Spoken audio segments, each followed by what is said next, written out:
নমস্কাৰ আপোনালোকক সকলোকে স্বাগতম জনাইছো এডভান্স আসাম ইউটিউব চেনেলৰ অন্য এটা ভিডিঅলৈ বন্ধুসকল আপোনালোকে বিভিন্ন ধৰণৰ জলপ্ৰপাত দেখিছে নহয় নে কিন্তু আপোনালোকে জানে নে ভাৰতৰ কোন ঠাইত এনে এটা জলপ্ৰপাত আছে যিটো জলপ্ৰপাতৰ তলত পাপী মানুহ গলে কেতিয়াও গাত পানী নপৰে আচৰিত নহয় নে আচৰিত হলেও হয়তো কিন্তু কোন ঠাইত বাৰ আপোনালোকৰ জানিবলৈ ইচ্ছা নাযায় নে বা সেই জলপ্ৰপাতটো চাবলৈ ইচ্ছুক নে বলক মই জনোৱাৰ লগতে দেখুৱাই আছো গতিকে ভিডিঅ'টো হেকলৈকে নিশ্চয় চাই থাকিব আৰু ইয়াৰ লগতে কেইটামান আচৰিত ধৰণৰ ফেক লৈ আহিছো গতিকে বলকচোন ভিডিঅ'টো আৰম্ভ কৰো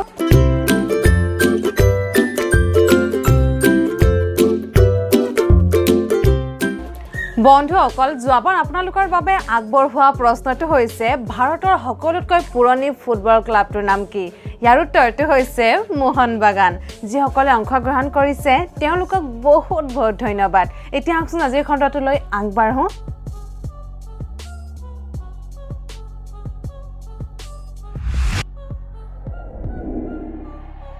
প্ৰথমটো হৈছে বন্ধুসকল আমাৰ শৰীৰৰ সকলো অংগ ঠাণ্ডা লাগিলে আমি অনুভৱ কৰিব পাৰো হয়নে যাৰ বাবে ঠাণ্ডা লাগিলে আমি কাপোৰ ৰিল কিন্তু আপুনি জানে নে আমাৰ শৰীৰৰ এনে এটা অংগ আছে যিটো অংগত ঠাণ্ডা লাগিলে আমি অনুভৱ কৰিব নোৱাৰো কোনটো অংগ বাৰু ভাবি চাওকচোন আৰু ভাবি কি পালে উত্তৰটো নিশ্চয় কমেন্ট কৰি জনাব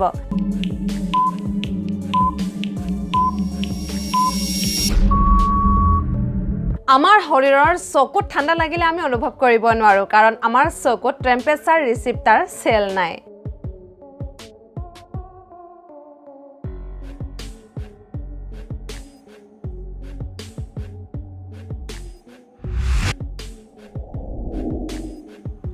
দুই নম্বৰটো হৈছে বন্ধুসকল অযোধ্যা যিটো ৰাম মন্দিৰ নিৰ্মাণ কৰি আছে সেই মন্দিৰত ৰাম আৰু সীতাৰ যিটো মূৰ্তি স্থাপিত কৰিব সেই মূৰ্তিটো বনাবলৈ ব্যৱহাৰ কৰা পাথৰ কোনখন দেশৰ পৰা আনিব বাৰু আপুনি জানে নে আৰু বিদেশৰ পৰাহে সেই পাথৰ কিয় আনিব বাৰু ইয়াৰ কাৰণ জানিলে কিন্তু আপুনি আচৰিত হ'ব গতিকে জানিবলৈ চাই থাকক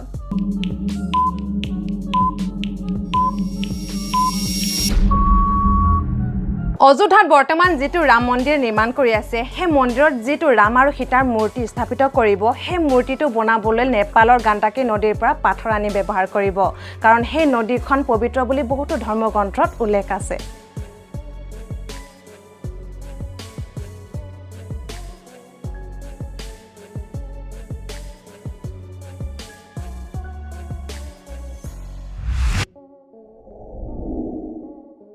4 নম্বৰটো হৈছে বন্ধুসকল যিকোনো নদ নদীত এটা হলেও মাছ থাকে নহয় নে কিন্তু আপুনি জানে নে এনে এখন সাগৰ আছে যিখন সাগৰত এটাও মাছ নাই আৰু সেই সাগৰত মানুহ ডুব না যায় উপঙিয়ে থাকে আচৰিত নহয় নে ইয়াৰ কাৰণ আপুনি জানে নে বলক মই জনোৱাৰ লগতে দেখুৱাই আছো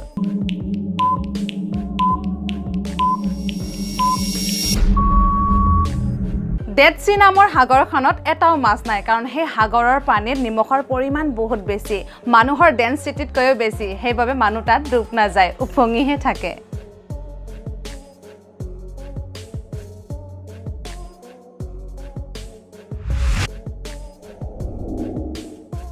5 নম্বৰটো হৈছে বন্ধুসকল মানুহৰ হাওঁফাওঁটো যদি বেলুনৰ দৰে ফুলোৱা হয় তেন্তে কিমান ডাঙৰ হ'ব বাৰু ভাবি চাওকচোন আৰু মোৰ উত্তৰটো অনুসাৰ আগতে আপোনাৰ উত্তৰটো নিশ্চয় কমেন্ট কৰি জনাব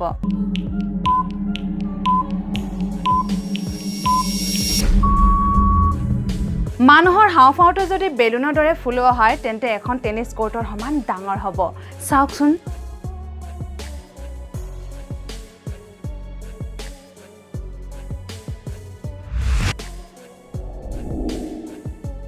6 নম্বৰটো হৈছে বন্ধুসকল আপোনালোকে নিশ্চয় গজনী ফিল্মখন চাইছে নহয় নে যিখন ফিল্মত অমীৰ খানে কিছু সময়ৰ কথাবোৰ পাহৰি যোৱাৰ বাবে নিজৰ শৰীৰত কথাবোৰ লিখি লয় কিন্তু আপোনালোকে জানে নে ভুল বৰখত অমীৰ খানৰ শৰীৰত কাৰ মোবাইল নম্বৰ লিখি দিয়া হয় আৰু সেইবাবে পিছত কি ঘটনা ঘটিছিল ফলক মই কাৰ মোবাইল নম্বৰ আৰু কি ঘটনা ঘটিছিল জনাই আছো গতিকে চাই থাকিব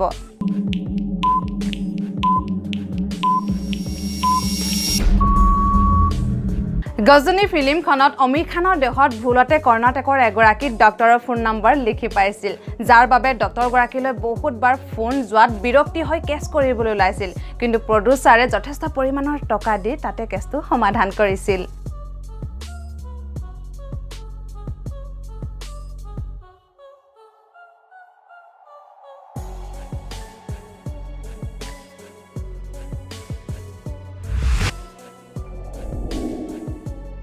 7 নম্বৰটো হৈছে বন্ধুসকল হামিয়া কিয় আহে বাৰু আপুনি জানেনে আৰু আনক হামিয়া দেখিলে নিজৰো আহি যায় ইয়াৰ কাৰণ যদি জানে কমেন্ট কৰি জনাবচোন আৰু যদি নাজানে জানিবলৈ চাই থাকক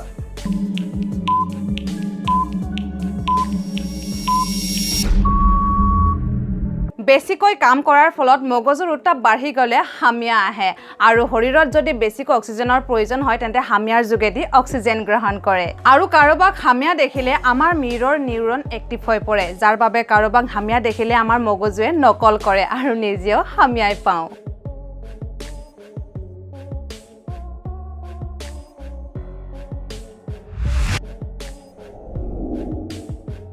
8 নম্বৰটো হৈছে বন্ধুসকল আপোনালোকে নিশ্চয় বাইক ৰেচিং কাৰ ৰেচিং দেখিছে নহয়নে কিন্তু আপুনি জানেনে ভাৰতৰ কোনখন ঠাইত অটো ৰেচিং হয় তাকো ওলোটাকে কোনখন ঠাই বাৰু বলক মই জনোৱাৰ লগতে কেনেদৰে ৰেচিং কৰে সেই দৃশ্য দেখুৱাম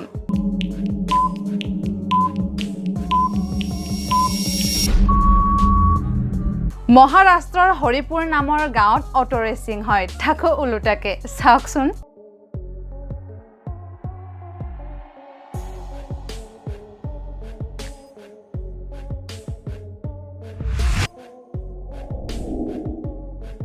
ন নম্বৰটো হৈছে বন্ধুসকল বিবাহ বৰযাত্ৰীক ইংৰাজীত কি কয় বাৰু ইংলিছ গুৰুসকলে নিশ্চয় পাৰিব হয়তো আপুনিও পাৰিব পাৰে বলক আপোনাৰ 5 সেকেন্ড সময় দিছো কমেন্ট কৰি জনাব আৰু যদি নাজানে মই নিশ্চয় জনাম কিন্তু এতিয়ালৈকে যদি ভিডিওটো লাইক আৰু শেয়াৰ কৰা নাই এতিয়াই কৰি দিব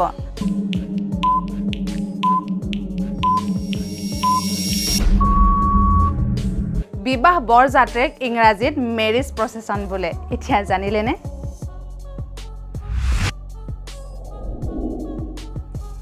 10 নম্বৰ তথা অন্তিমটো হৈছে বন্ধুসকল আপোনালোকে বিভিন্ন ধৰণৰ জলপ্ৰপাত দেখিছে নহয়নে কিন্তু আপোনালোকে জানেনে ভাৰতৰ কোন ঠাইত এনে এটা জলপ্ৰপাত আছে যিটো জলপ্ৰপাতৰ তলত পাপী মানুহ গলে কেতিয়াও গাত পানী নপৰে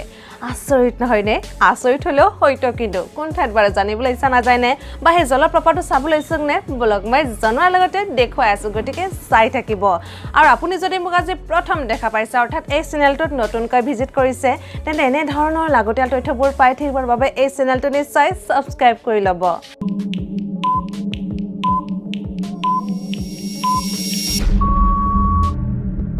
ভাৰতৰ উত্তৰাখণ্ডত বসুধৰা নামৰ এটা জলপ্ৰপাত আছে যাৰ তলত পাপী মানুহ গলে গাত কেতিয়াও পানী নপৰে কিয় এনে হয় ইয়াৰ কাৰণ আজিলৈকে বৈজ্ঞানিকসকলে উলিয়াব পৰা নাই যাৰ বাবে দেশ বিদেশৰ মানুহে চাবলৈ ভিৰ কৰে আপুনি সেই জলপ্ৰপাতৰ তলত যাবনে পৰীক্ষা কৰিবলৈ কমেন্ট কৰি জনাবচোন দেই